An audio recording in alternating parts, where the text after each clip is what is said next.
Here's a fun game to play with your kids when teaching them sight words. Now, when our early education kiddos are learning to read, there are steps. First, they need to be able to identify all the letters. Then understand that all the letters make a sound. When they can manipulate those sounds and put them together, they can read CVC words or consonant, vowel, consonant words by easily just sounding them out. Sight words are a whole nother avenue.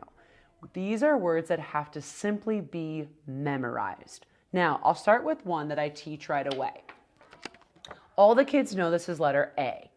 A can say A can say A can say but A is also a word. It's the word or it's the word A. It just depends on what part of the country you're from and how you're taught to read that word.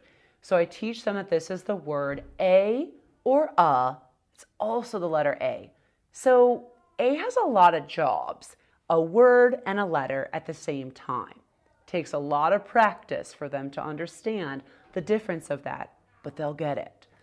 Now, when you have a word like the, all my students always try to sound it out. But when they do, it becomes quite humorous.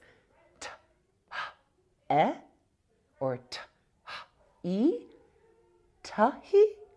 That's never gonna work. So I teach them little songs for those sight words. For example, this one goes the, T-H-E, the.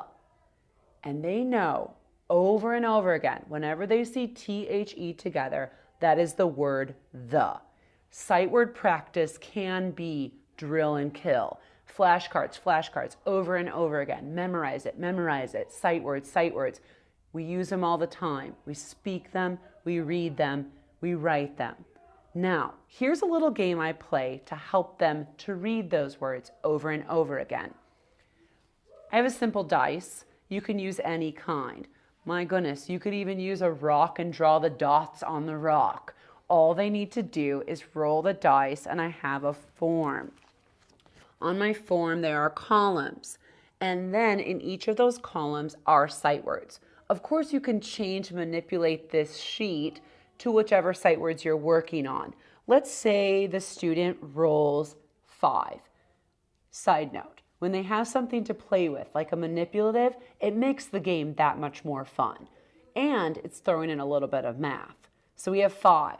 They find the number 5. They must read this whole row. So they put their pointer finger on and they read each word.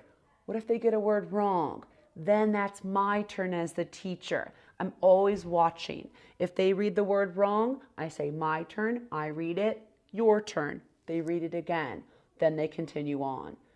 It's a fun way to have your kids practice reading every day, especially those tricky sight words that really don't make sense, but we've got to learn them.